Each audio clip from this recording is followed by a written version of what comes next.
Voice news, आपकी आवाज आपकी खबर। आज हम एक खास रिपोर्ट पर बात कर रहे हैं और ये है कनाडा में लॉरेंस बिश्नोई गैंग की जो हालिया गतिविधियां हैं उनके बारे में। जी। ऐसा लग रहा है कि वहाँ गैंग ने काफी हलचल मचा रखी है, कुछ गंभीर घटनाएं हुई हैं। हाँ बिल्कुल, ये खबरें आ रही हैं लगातार। रिपोर्ट में जो सबसे ताजा मामला बताया गया है वो एक बिजनेसमैन की कोठी पर फायरिंग का है। जी हाँ, ये सुना मैंने भी। और देखिए, ये कोई पहली घटना नहीं लगती है ना।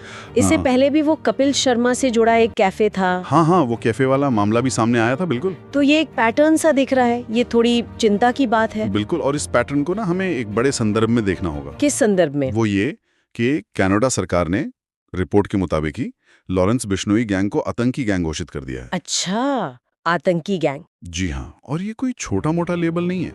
ये कानूनी तौर पर और अंतर्राष्ट्रीय स्तर पर भी एक बहुत बड़ा कदम माना जाता है। ये तो वाकई बहुत बहुत सीरियस बात है, आतंकी गैंग का दर्जा मिलना। तो क्या रिपोर्ट ये बताती है कि इस घोषणा के बाद ही ये घटनाएं बढ़ी हैं?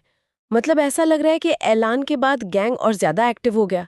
ये तो उल्टा लग रहा है। हाँ, यही तो इसमें पेच है। रिपोर्ट इसी तरफ इशारा कर रही है कि घोषणा हुई और उसके बाद गतिविधियां बढ़ गई। अब देखिए, इसके कई मतलब हो सकते हैं। हो सकता है कि इस क्लासिफिकेशन के बाद उन पर नजर बढ़ गई हो, सर्विलेंस बढ़ा हो और ये घटनाएं उसी प्रेशर का रिएक्शन हो। एक तरह से दबाव में आकर। हाँ, या फिर ये भी हो सकता है कि गैंग अब अपनी ताकत दिखाने के लिए या शायद इस नए आतंकी टैग को चुनौती देने के लिए जानबूझकर ऐसी हरकतें कर रहा हो। अपनी मौजूदगी जताने के लिए, खासकर कनाडा जैसी जगह पर। हाँ, बिल्कुल, अपनी उपस्थिति दर्ज कराने के लिए कि देखिए, हम पर लेबल लगाने से हम रुकेंगे नहीं। तो इसका मतलब ये हुआ कि ये जो डेजिग्नेशन है ये शायद उन्हें रोक नहीं रहा बल्कि उकसा रहा है।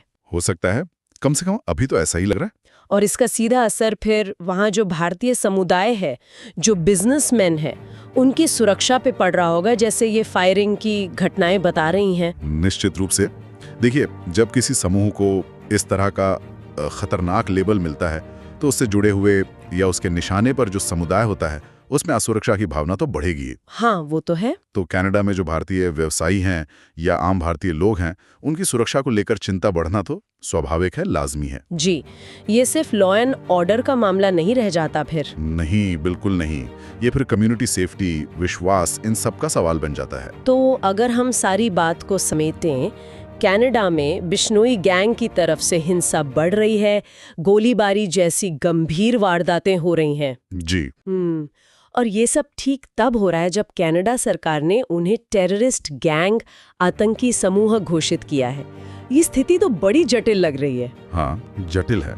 और ये मामला ना एक बुनियादी सवाल खड़ा करता है। क्या सवाल? सवाल ये कि जब कोई देश किसी ऐसे ग्रुप को जो ज्यादातर दूसरे देश से ऑपरेट कर रहा हो, उसे आतंकी घोषित कर देता है, तो इसका जमीन पर असर क्या होता है?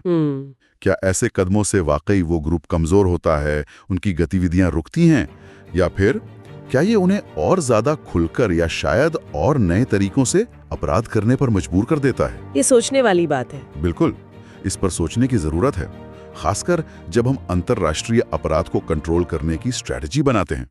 उसका असल प्रभाव क्या है, ये देखना बहुत जरूरी है।